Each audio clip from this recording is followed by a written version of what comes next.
Meanwhile, we got a little Jay-Z throwing shade at Knicks president Phil Jackson during his speech to introduce LeBron as Sports Illustrated Sports Person of the Year on Tuesday night. In his speech, Hove referencing the term posse, which Jackson used to describe James' business associates in an interview last month with ESPN. Check this out. We know where we come from. We do understand where we come from, and the only difference between us and someone who has the MBA from Wharton or Sloan or Berkeley or Stanford is opportunity. LeBron James has provided his friends with that opportunity, and as we witness their development, and if we're looking up at the scoreboard, very few businessmen are better than Maverick Carter, Rich Paul, Randy Mims, and all the rest of the posse behind the scenes that make it look like they're just hanging out. Congrats to Jay-Z. Max, do you think, excuse me, congrats to LeBron. Did I just say congrats to Jay-Z? Go ahead. I don't know. Is Jay-Z right to call out Phil? I don't think it's an issue of right or wrong. I mean, the idea of posse, when Phil said posse, LeBron used it really as a teaching moment about assumptions that are tied to race in his view, and it was a good moment to do that.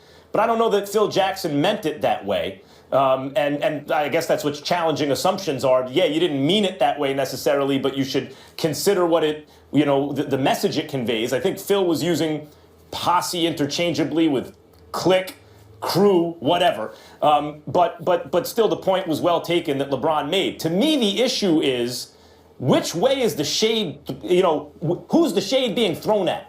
And here it's going toward Phil. Usually, or at least back in the day when Phil had the best players in the world and was winning championships and would do his Sun Tzu thing, undermine everything in the land of your enemies, the press would wind up talking to the enemies about the statement. Phil didn't have to worry about answering question after question about it because he was a master manipulator. But here, LeBron threw it right back at Phil.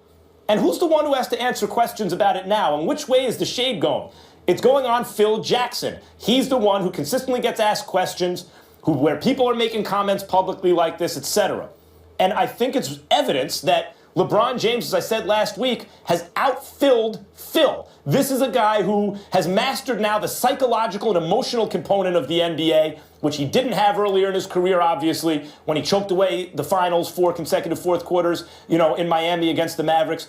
But here we see him taking Steph Curry's heart. I don't know how else to say it in the finals last year. It gives me no pleasure to say that about Steph, but that's what I saw happening. Pumping up Kevin Love when he thought he needed to do that. Figuring it out with Kyrie when the moment came. And here, guys throwing shade at him. I'm going to outfill Phil Jackson. This is one of the greatest athletes you'll ever see in his glory right now, LeBron James. I can respect where you're coming from, Max. I'm going to respectfully disagree. Listen, I don't think Phil Jackson is a racist or anything like that. But Isaiah Thomas alluded to racially insensitive rhetoric. I remember I brought up my man Brandon Tierney, who works for CBS. He and I have been dear friends for years. I respectfully disagree with him, just like I'm disagreeing with Max. It doesn't mean that I think they're wrong per se. And I certainly know that guys like yourselves are incredibly sensitive, particularly the things that affect my community. And I deeply appreciate that as a friend. I thank you for that. But I'm going to tell you why Phil was wrong.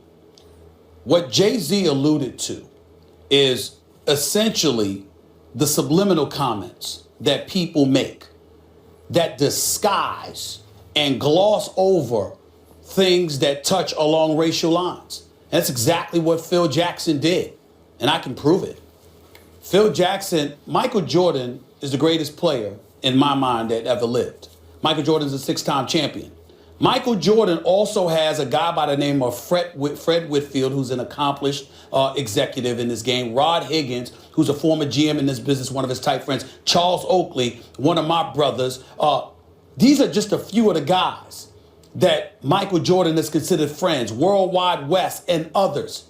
I never heard Phil refer to them as a posse. I never heard Phil to refer to Shaq's crew with Uncle Jerome and Mark Stevens and the rest of the crew. I never heard him refer to them as a posse. I never heard him say anything about who Kobe Bryant hangs with. So in essence, what we're talking about is a Phil Jackson that decides to articulate and eloquent a position about these individuals as it pertains to somebody who didn't play for him, who didn't deliver championships. But you made sure not to say it about those who do deliver you championships. I don't believe that's a coincidence. I don't believe that's an accident. I'm not saying it's anything racial. What I am saying is that it was clearly meant to be disrespectful, to take a dig at LeBron James. And Jay-Z taking an opportunity to articulate the position of those of us emanating from a black community is more than appropriate. Because what words did he say, Max? What words did he say, Molly? Yep. After he brought up the word posse to allude to Phil Jackson, he said, we know where we come from. Then he goes on to talk about Rich Paul, Randy Mims, Maverick Carter, and he highlighted the fact that they were accomplished. Why? Because he wanted to remind the world what LeBron was trying to say. We ain't just some dudes hanging out with each other. And oh, by the way, we rode the coattails of LeBron James. LeBron James facilitated opportunities for us so we could get to shine because the system itself doesn't lend itself towards ultimately giving us those opportunities. If anybody knows this, it's Phil. And so for Phil to say that about LeBron James, he knew what he was doing. It has nothing to do with it. May not be racial or whatever, Steve, but he knew what he was doing. Max, this is what I think. Hold on, Max, 1 second before you go, because I want to add more context. Remember that when he made these comments also, he was certainly throwing shots at LeBron, because then he tried to misconstrue the scenario where he was trying to hang out with his boys. It was a Wednesday and have Thanksgiving when he was really trying to have his team over Thanksgiving. So he was and the team playing waiting. Yes, and all of that. So there was more to it. He was definitely trying to take shots at him. That's Phil just bad-mouthing the opposition. That's what he does. Now, I want to but it's wrong to hold on, Max. It's wrong. I want to get to you. It's wrong to just simplify it like that. Come on, Max. It's more than that. It's not just going after the competition. It's not just doing that. That's what he does. He undermines the competition sometimes by attacking their character. Yes. Let me tell you what I think he's right now. Let me tell you what I think. No, it's not. That's my point. Yeah. LeBron is in control of the situation. Good for him. This is what I think Phil Jackson was guilty of. In his idea, his strategy, undermine the opposition. What tactics did he use? Well, the tactics were to point to something that he has experienced, I'm sure, in the NBA, which is when you see a player and some people that he grew up with, generally they're enablers and hangers-on, etc. And what Phil Jackson was guilty of was generalizing. When you want to make that point, you need to be specific. And Phil was not looking at the details. LeBron James doesn't have hangers-on around him. He has people to whom he has afforded opportunity, and those who have excelled given that opportunity are around LeBron James, and they're there on the merit. That's not generally the way it appears to me. Phil Jackson has seen it work. So he's guilty here of generalizing about LeBron, not paying attention to detail, and that is cousin to stereotyping. Max, you know what, let me tell you what Phil Jackson is really guilty of, if we really want to just close this out. Let me tell you what he's really guilty of. He's guilty of what a lot of black folks suspect about what white folks think of us. You're comfortable with us being the show, but you ain't comfortable with us owning it. LeBron James owns the LeBron James brand. LeBron James may be worth close to $1 billion. LeBron James and that crew of his that you call posse, and you did so in a derogatory fashion with derogatory intent, albeit probably not racial, but it might have been, we don't know. But do you think that was Phil Jackson's motivation? I think Phil Jackson's motivation was not as simple as you saying it's the competition. In other words, Phil Jackson has some kind of... It's not an accident that he went as far as he did. Phil Jackson's too smart for that, Max. I'm saying, does he? Are you saying that unconsciously even Phil Jackson may have some kind of resentment about young African-American men having ownership stake? Because it doesn't seem that way to me. Wait a minute. I don't know that. What I do know is him bringing up the team playing and how they had to wait for LeBron, how Spoelstra needed to call. Hold on. How Spoelstra needed to call Riley, etc., leading up to his comments. Phil is too intelligent, has been around too many black folks. He knows how that would be interpreted. He didn't care. That's not an accident. There was more to this. I find it hard to believe he would. Okay, go ahead. Well, just because it's hard to believe don't mean you can't believe it. It just means that it's hard. Right. But don't mean that you'll believe it. It means it hasn't persuaded me, but I hear you. Okay. All right, we'll leave it there. Got the big in the room. It's about winning. That's what it comes down to. And Jim Harbaugh's that guy. I mean, he went to Michigan. They were losing. All of a sudden, they were back in. They were the Michigan that we knew of old. He went to Stanford and said, right. I'm going to beat you at USC. Everyone laughed at him, and guess what? They started beating USC. And that offensive line can be fixed. It really can be fixed. But you got to get the right person in line to fix that. Look, if Kevin Demoff and Stan Kroenke want to win, you have to put the right people at the head. You really do. That's what it comes down to. I feel bad for the fans, and I feel terrible for the players, and that's no fun. Eric Dickerson will get his VIP treatment back, rightfully so. That was him on AM 570 LA saying he wants Jim Harbaugh as the next head coach of the Rams after Jeff Fisher was fired yesterday. Max, who do you think should be the next head coach in LA?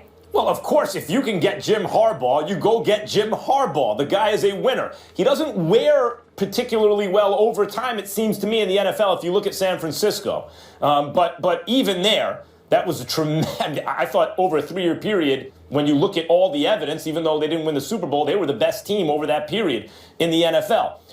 If it's not about him being an offensive or defensive, mastermind. As Mark Schlereth points out when he comes on this show, people are hung up on drafting, but there's also the element of development.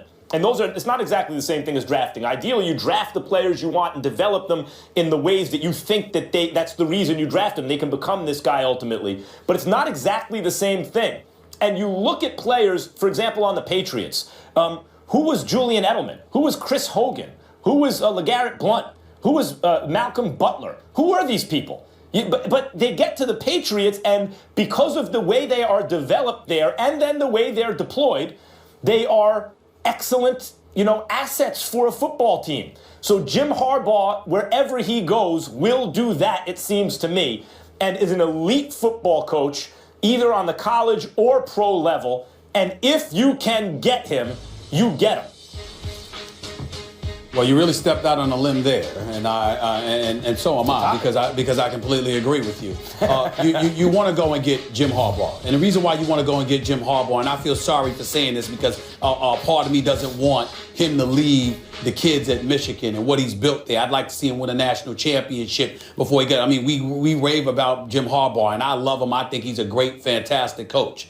But he didn't win a national championship at Stanford. He didn't win the Super Bowl championship at San Francisco. He hasn't won a national championship or been in the playoffs at Michigan, even though it's year 2. And he's clearly done a phenomenal job. So why should he be the ideal individual in Los Angeles? It's very, very simple.